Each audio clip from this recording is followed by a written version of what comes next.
영화 포스터라는 매체가 저한테 가장 매력적이었던 건 뭐냐면 공평한 매체거든요. 보는 사람들이 가난하건 부자건 디자인은 계급을 구분짓는 행위예요. 근데 영화 포스터는 그거와 다르게 공평하게 열려있다는 거. 영화 포스터 디자인하고 있는 박신혜라고 합니다.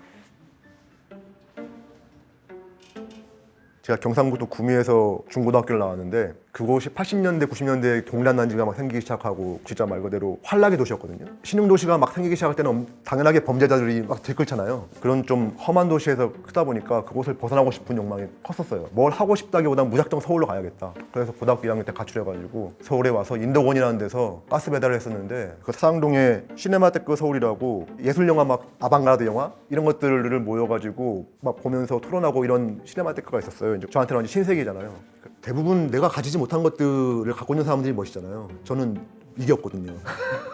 근데 굉장히 나긋한 말투로 그것도 서울 말씨로 뭐가 있어 보이는 얘기들을 하면서 상대방 얘기를 들어주는 막 그런 모습들. 그래서 거기에서 계속 비비면서 친하게 지내고 술 마시면서 거기서 하는 이제 영화 상영회 같은 것들 그런 거 포스터 하기 시작하면서 맨 처음에 이 일을 시작했던 것 같아요. 부탁받고 일하는 거는 내가 하기 싫으면 에이 몰라 이러도 되잖아요. 그러니까. 근데 돈을 받고 일하는 건 좀 틀리더라고 무게가. 돈을 받는다는 게 단순하게 돈보다는 내가 어쨌든 쓸모가 있다는 생각이 들어가지고 그러니까 쓰임이 있다? 쓸모가 있다 라는 것 때문에 저한테는 그게 좀 컸던 것 같아요. 그 돈의 의미가. 제가 무쓸모일 줄 알았거든요. 그냥 무의미할 줄 알았어요. 그냥 뭐 재밌게 놀다가 그냥 적당하게 뭐 늙고 죽지 뭐 이렇게 생각했는데 처음으로 누군가가 내 능력을 사준 거잖아요. 그거를. 그럼 그때 좀 약간 뭉클하더라고요. 내가 어쩌면은 쓸모가 있을 수도 있겠구나 그런 생각을 좀 했던 것 같아요. 2005년부터 지금까지 한 16년 정도 영화 포스터 디자인 작업을 했는데요.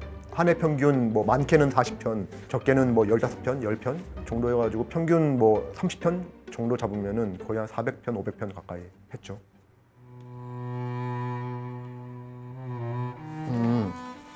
단호함?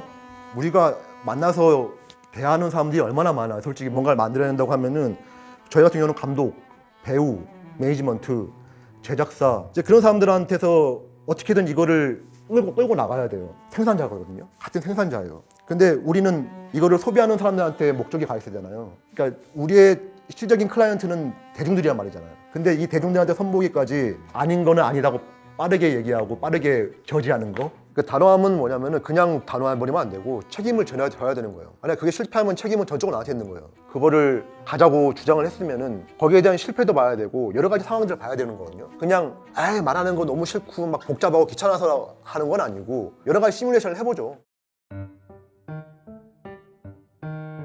영화 포스 중요한 거는 보는 사람이에요. 그러니까 저는 어쨌든 어쩔 수밖에 없는 K 꼰대고 저는 과거에 일했던 사람이잖아요. 지금도 물론 일을 하고 있긴 하지만은 넷플릭스나 유튜브 이후에 썸네일 같은 영화 포스터를 대체하고 있는 그런 것들은 실질적으로 사람보다는 카운트죠. 이게 얼마 동안 지속시킬 것인가 사람들의 시선을 그런 숫자에 좀 집중되어 있다면 이건 결국 사람이 중요한 거거든요. 그 사람들이 어떤 기대를 갖게 한다는 게 얼마나 어려워요. 이런 빡빡한 세상에서 무언가를 기대한다는 거 자체가 엄청난 이벤트잖아요. 그런 이벤트를 만들어주는 거에 대한 좀 보람이 있거든요. 사실 저는 그런 것 같아요. 사람이 중요한 것 같아요, 저한테.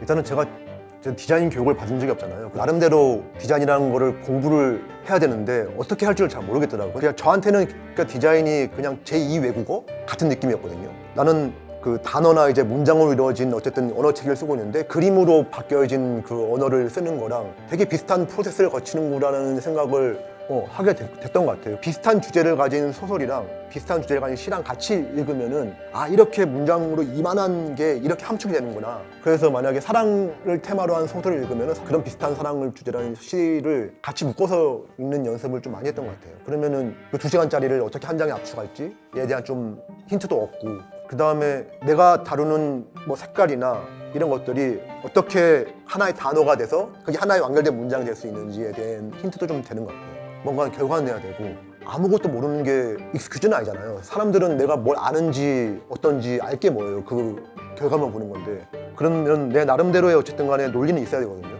어쨌든 저는 전문가라고 일을 하면은 내가 갖고 있는 내적인 논리는 있어야 되는 것 같아요. 그러니까 전반적으로 요즘 젊은 친구들이 갖고 있는 그 기존 전통 문화에 대한 재해석, 한복을 다시 뭐 한다든지 이런 트렌드가 좀 있잖아요. 방탄소년단이 막 한복 입고 나오다든지 저는 그런 거에 대해서는 굉장히 좀 좋게 봐요. 왜냐하면 갖고 있는 자산을 충분히 활용한다는 거는 좋은 거잖아요. 저희는 실제로 미국에 있는 대중문화들을 선망하면서 최대한 거기에 비슷하게 따라가려고 노력했던 세대란 말이에요. 근데 지금은 그게 아니잖아요. 한국의 정통적인 게 가장 이국적인 걸 수 있거든요. 그 다음 세대한테는 이게 맞니 안 맞니, 복식에 뭐 고증이 됐니 안 됐니 이런 부담을 떨쳐버리고 정말로 편안하게 자유스럽게 그것을 이용하면서 제3의 결과물을 낸다는 거에 대해서는 정말 존경해요. 그리고 그게 중요한 거는 봤을 때 짜치지가 않아요.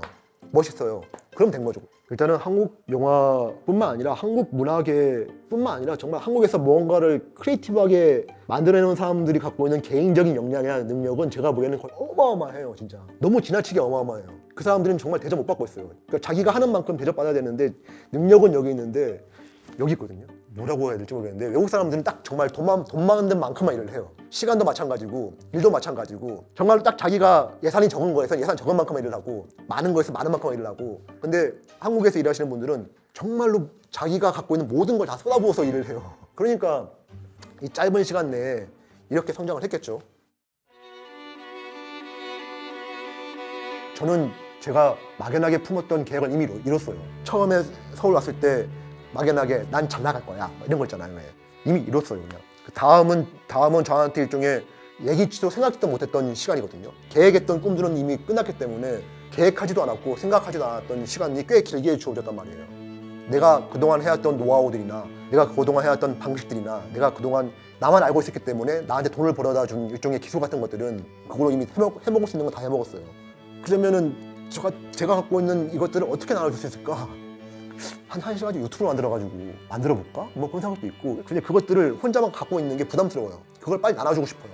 가장 제 앞에 단기적인 계획은 그거고요. 장기적인 계획은 이제는 좀 좋은 사람이 되고 싶어요. 지금까지는 목표나 어떤 것들을 위해서 제가 제 스스로를 보호하기 위해서 제 스스로 기만하는 것들이 많을 거 아니에요. 알아서 그냥 익숙해져주고 넘어가는 것들이 너무 많았을 텐데 이제 이 나이 때도 계속 내 스스로를 보호하겠다고 하면은 진짜 완전히 K꼰대 되는 거 진짜. 그러니까 사람이 칭찬을 받게 되면은 건망져져요. 사람들이 한참 제 디자인을 찾기 시작하고 제가 막 그냥 말 그대로 막 이름만 들었던 배우들이랑 같이 일을 하고 이러면서 별것도 아닌데 막 제가 막 후배들한테 술 사면서 내가 이런 사람이야 막 그러면서 가오잡고 그게 점점 이제 심해지고 막 후배들도 와 대단해요 뭐 어쩌고 옆에서 막 칭찬 들으면서 정말 제가 대단한 줄 알았어요. 근데 아니잖아요. 제 안속에는 되게 비루한 사람이 있잖아요. 그 비루한 사람이 계속 대단하기 위해서 나보다 더 비루한 사람을 찾더라고요. 근데 결국 그러다 보니까 사람들을 무시하게 돼요. 무시하게 되니까 내가 너무 싫은 거예요, 스스로가. 그런 실패 같은 것들은 꼭 해요. 저뿐만 아니라 이제 막 신인 배우였다가 갑자기 뜬 배우들, 포토그래퍼들 모든 사람이 한 번씩 겪게 돼요.